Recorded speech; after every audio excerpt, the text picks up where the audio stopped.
Good day, everybody. My name is Pej, and I'm the drug interventionist that specializes in substance abuse addiction as well as mental health and many other disorders. I help people get help. Today's topic is marijuana addictive? This is a very touchy subject. I've noticed more recently that when I talk about marijuana, a lot of kids that are doing it try to justify and say that it's okay. And for some, it is okay. I mean, if that's what they want to do, that's what they want to do. A lot of kids that start using marijuana don't think that it can turn into something bigger. And sometimes it won't turn into something bigger for some people. You know, it could. It could be a phase. It could just be an experimental phase.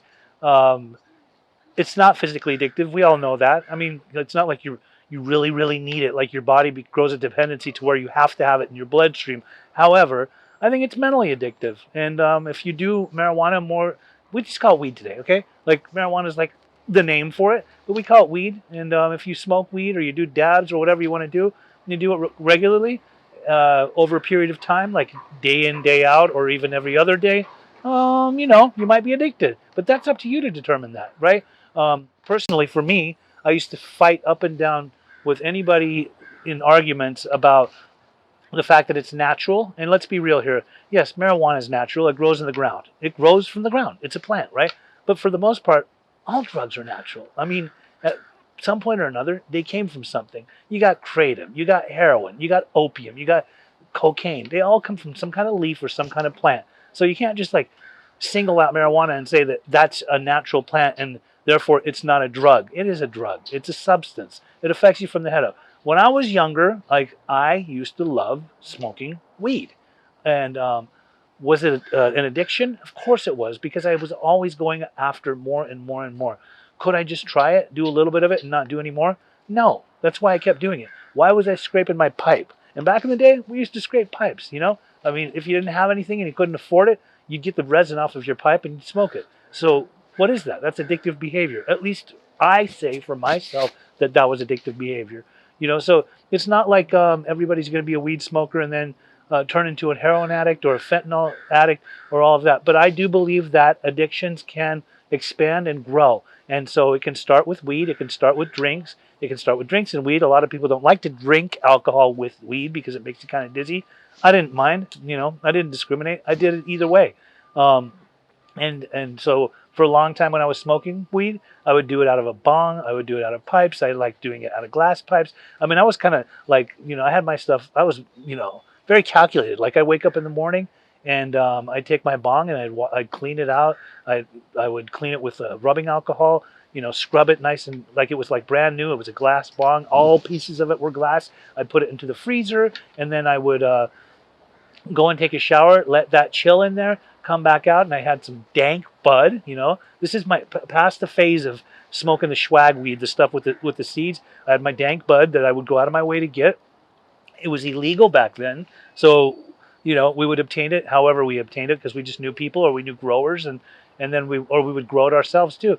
And I would then get out of the shower about 15 minutes later, go sit down, and I had my own little like ceremonial morning ritual. Like I loved smoking pot. Like I just loved it. Like I would have seen it no other way. I didn't like being in life without having my mind enhanced. I liked watching music or watching.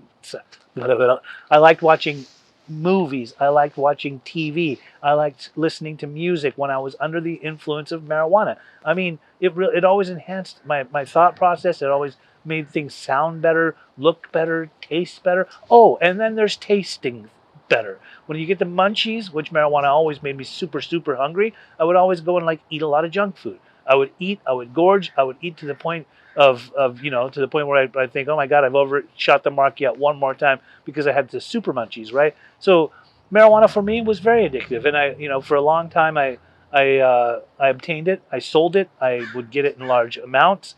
And I would dispense it all across certain towns that I lived in. So do I believe that's addictive? For me, it was, most definitely. Do I think it could be addictive for other people? Absolutely. If you're doing it more than one time a week, and you're doing it in a pattern-like form, or you do it at any given time, or you can't live your day with like a day without it, doesn't matter if it's not something that you have a dependency to that your body actually needs. It's something that you have probably got an addiction to. So let's just be clear about something here. I'm not anti-marijuana. I'm not anti-cannabis. I know there's big business in the cannabis business. I know that CBD comes from cannabis. I know that there's you can distinguish between THC and just CBD. Like some CBD has THC in it. I know that people use it. I know that it's used for medicinal purposes. Again, I'm not opposed against marijuana, but if it's being abused, especially by people who could later develop an addiction to other stuff, then it's really something to be concerned about. I know that, even on my TikTok page recently, when I started talking about drugs, a lot of kids started jumping on the bandwagon. It was mostly teenagers that were saying that marijuana is not a drug. It's a drug. It is a drug. You can go ahead and argue it up and down. It's a drug.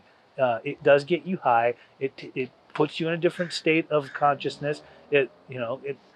Yes, it feels really good when you do it, but then you can also have anger issues if you don't get it, or you don't have it, or you're waiting to get some.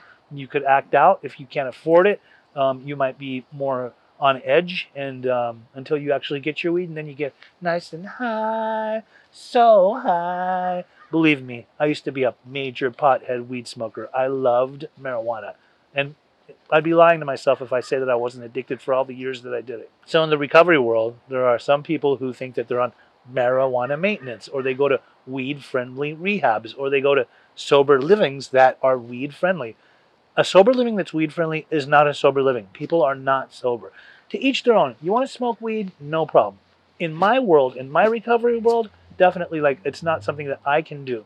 I can't do it. And I don't really hang out with people that do it. And I used to hang out with only people that would do it. So it's a personal opinion. It's a personal choice. If you decide that you want to still smoke weed, to each their own. But definitely in my world, I can't smoke weed, and none of my friends do either. So how does somebody quit smoking weed, marijuana? Well, you can just put it aside because, you don't really need it. But if you're really struggling with it, there are people out there that can help. I can help. You can go ahead and contact me. My phone number is right there. If you like this YouTube video, please like and subscribe. You can hit the bell, and you can always hit me up. My phone number is readily available, and I'm here for you.